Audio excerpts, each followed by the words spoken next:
What's up, Internet? This is Barry from Look What I Did, once again with another Behind the Lyrics video. Today's topic is going to be Jekyll Island Fiat Scratch off the 2010 record Atlas Drugged. This song is about the Federal Reserve Bank. It's worth noting we probably wrote this song in 2007 or 6, and we were playing it on tour in like 2006 and 7, if I recall, maybe 2007.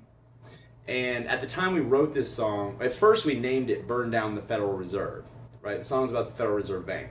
At the time we wrote it, it was not a subject that anyone really talked about. It was kind of an obscure monetary policy, sort of banking subject of interest to a very small number of people, which is probably a part of why it operates in the way that it does.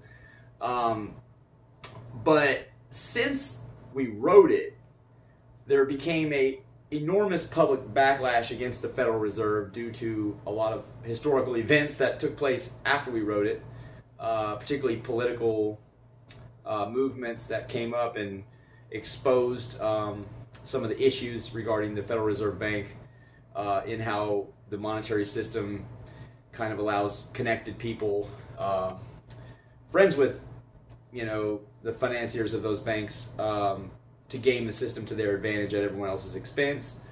It allows governments to hide spending in a secret tax that they don't have to tell the public about, called inflation. And so this sentiment created a lot of anger, and we decided before we released the album to change the title from Burn Down the Federal Reserve to Jekyll Island Fiat Scratch, so as to not accidentally encourage an act of violence where we really kind of meant a metaphorical burn down. I just kind of felt like the climate we were in was, you know, it was kind of like, is that title a spark, you know, where before we were just kind of in an empty room, but now we're in a room full of like gas cans, so we thought maybe let's not make it a spark in such a way anymore, because the context around the song has changed. But anyway, the song is written from the perspective of someone who's wants to burn down the Federal Reserve Bank, and it kind of explains their point of view. So let's fire it up.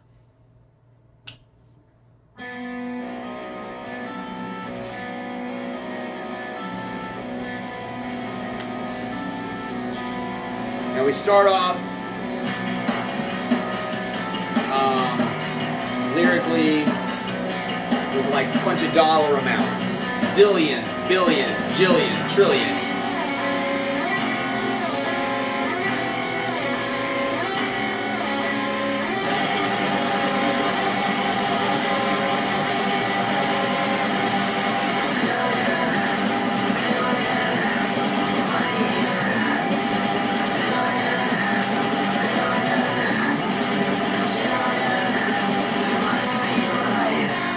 Now, I'm going to have to admit, I don't usually remember when I'm playing live the order of the zillion, billion, trillion, jillion, billion monies, but that's the lyric. It's like just kind of a mud of huge numbers, to kind of, which is kind of like the, in my opinion, like a lot of the like arcane economists that hide behind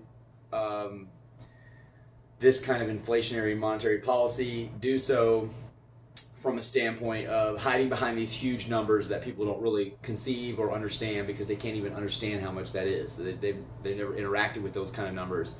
So the implication is they must be right in what they're talking about, because they're handling these giant amounts of numbers, and you never handle these numbers, so you don't know anything about what you're talking about. And that's kind of how they often rely on for their arguments, to suggest that they need to maintain this control over the money supply. And I do it again. If that's what it takes for us to see. If that's what it takes, I'll do it again. If that's what it takes.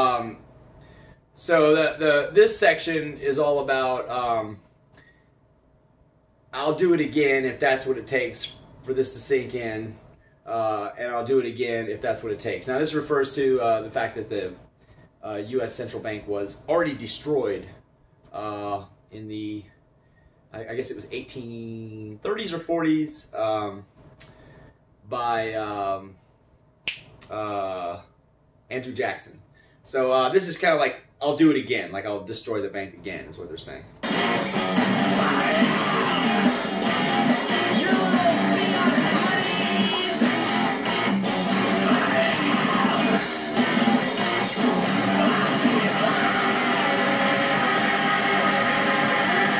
So this compels the listener to burn your money. It's like burn them, your little paper fiat money, burn them up in flames.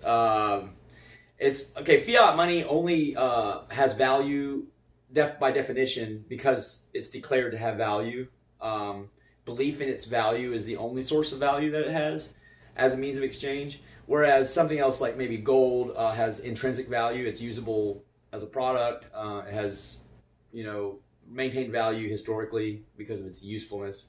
Same things with something like copper, you know, asset items are often used as money. There's time where tobacco leaves were used as money. Things that have an intrinsic value are not fiat, and things that have no intrinsic value are fiat.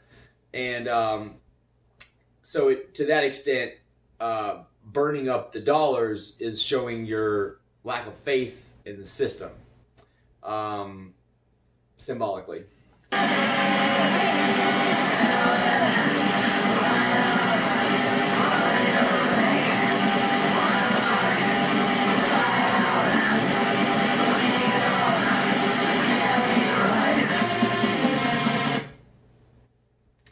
So here the verse encourages you to line up and run on your bank. You know, like just go line up, start taking your money out, you know.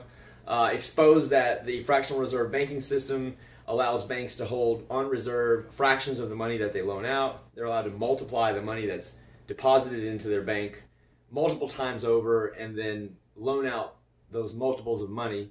So at any time, if everyone comes in to call their money, obviously the system turns into a panic and crashes, which is a huge fundamental flaw of a fractional reserve fiat banking system, such as the one that the Federal Reserve has built. So that kind of encourages that. And then the second half of it, $1 buyout, legal, this can't be right. It just kind of talks about how following these crashes, the people behind the Federal Reserve, in terms of like the banking community that, you know, advocated for and created it, were the same people that went up and bought up all the things after the crash at pennies on the dollar when they still had money and everyone else didn't, you know, which shows that the boom and bust cycle benefits them and they like to take advantage of that. This is the, and I'll do it again if that's what it takes for this to sink in. And then we're back in the chorus.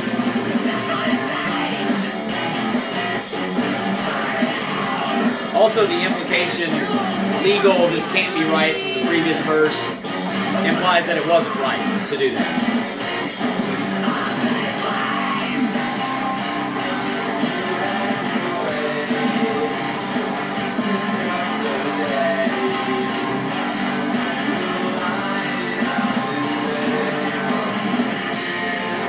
If you have your way, speaking to these financiers behind the central bank, if you have your way, soon comes the day we'll line up and beg from you. It's like they want to make everyone poverty-stricken and dependent on them financially through debt. We're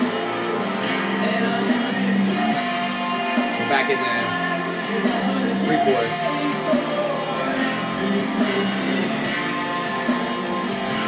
And you'll have your day to answer your sins. And that's what it takes before I can give in. So that's to say that a reckoning is coming and you're going to have to pay for these crimes, is what the person threatening the bank in a sense is saying.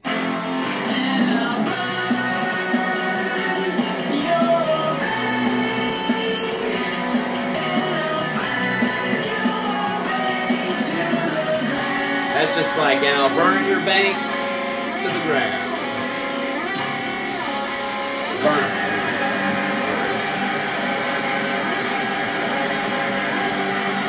And now we reprise the dollar amounts. Zillion, billion, pound. You know, that part reprises.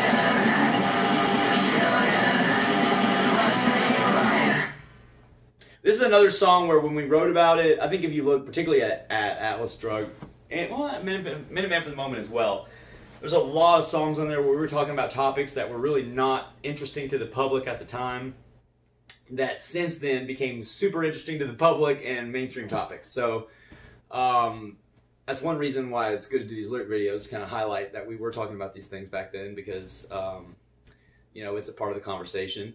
But anyway, this song, that's where it was at. It was just a criticism of the Federal Reserve System in metaphorical form, sort of in the, maybe, it's kind of a Dead Kennedys influence song, probably, I would say.